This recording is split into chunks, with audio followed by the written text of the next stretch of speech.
बेईमानी का पैसा शरीर के एक एक अंग को फाड़ कर निकलता है। एक सच्ची कहानी।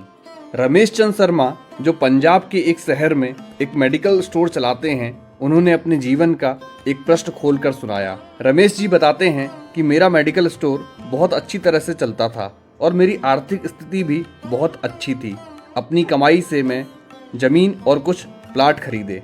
अपने मेडिकल स्टोर के साथ एक क्लिनिकल लेबोरेटरी भी खोल ली थी। लेकिन मैं यहाँ झूठ नहीं बोलूँगा, मैं एक बहुत ही लालची किस्म का आदमी था, क्योंकि मेडिकल फील्ड में दुगनी नहीं बल्कि कई गुना कमाई होती है। शायद ज़्यादातर लोग इस बारे में नहीं जानते होंगे कि मेडिकल प्रोफेशन में 10 रुपये में आने वाली दवा आराम से 70 से 80 रुपये में बिक जाती है। लेकिन अगर कोई मुझसे कभी 2 रुपये भी कम करने को कहता तो मैं ग्राहक को मना कर देता। वर्ष 2018 में गर्मी के दिनों में एक बूढ़ा व्यक्ति मेरे स्टोर में आया। उसने मुझसे डॉक्टर की पर्ची दी, मैंने दवा पढ़ी और उसे निकाल लिया। उस दवा का बिल 560 रुपये बन गया। बूढ़े ने अपनी सारी जेब खाली कर दी, लेकिन उसके पास कुल 180 रुपये ही थे। मैं उस समय बहुत गुस्से में था, क्योंकि मुझे काफी समय जो लगा था उस बूढ़े व्यक्ति की दवा निकालने में, ऊपर से वह पर्याप्त पैसे भी नहीं दे रहा था। बूढ़ा दवा लेने से मना भी नहीं कर पा रहा था, शायद उसे दवा की सख्त जरूरत थी। फिर उस बूढ़े व्यक्ति ने कहा, मेरी मदद करो, मेरे पास कम पैसे हैं और मेरी पत्नी बीमार है। हमारे बच्चे भी हमें पूछते नहीं हैं। मैं अपनी पत्नी को इस वृद्ध अवस्था में मरते हुए नहीं देख सकता। लेकिन मैंने उस समय उस बूढ़े व्यक्ति की बात नहीं सुनी और उसे दवा वापस छोड़ने के लिए कहा। यहाँ पर मैं एक बात कहना चाहूँगा कि वास्तव में उस बूढ़े व्यक्ति की दवा की कुल राशि 120 रुपये ही बनती थी। अगर मैंने उससे 150 रुपये भी ले लिए होते तो भी मुझे 30 रुपये का मुनाफा ही होता।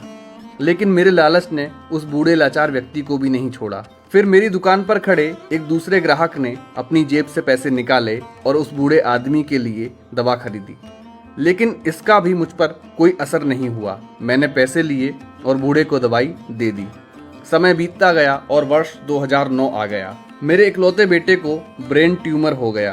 पहले तो हमें पता नहीं चला, लेकिन जब पता चला तो बेटा मृत्यु की कगार पर था। पैसा बहता रहा और लड़के की बीमारी खराब होती गई। प्लॉट बिक गए, जमीन बिक गई और आखिरकार मेडिकल स्टोर भी बिक गया। लेकिन मेरे बेटे की तबीयत बिल्कुल नहीं सुधरी। उसका ऑपरेशन भी हुआ और जब पैसा खत्म हो गया तो आखिरकार डॉक्टरों ने मुझे अपने बेटे को घर ले जाने और उसकी सेवा करने के लिए कहा। उसके पश्चात 2012 में मेरे बेटे का निधन हो गया। मैं जीवन भर कमाने के बाद भी उसे बचा नहीं सका। 2015 में मुझे भी लकवा मार गया, मुझे चोट भी लग गई। आज जब मेरी दवा आती है तो उन दवाओं पर खर्च किया गया पैसा मुझे काटता है, क्योंकि मैं उन दवाओं की वास्तविक कीमत जानता हूँ। एक दिन मैं कुछ दवाई लेने के लिए मेडिकल स्टोर पर गया।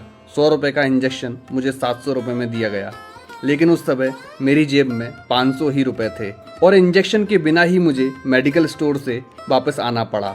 उस समय मुझे उस बूढ़े व्यक्ति की बहुत याद आई और मैं घर चला गया। दोस्तों, ये कहानी हमें सिखाती है जीवन शतरंज के खेल की तरह है और यह खेल आपके साथ ईश्वर खेल रहे हैं। आपकी हर चाल के बाद अगली चाल ईश्वर चलता है। जैसी करनी वैसी भरनी, आज नहीं तो निश्चित कल।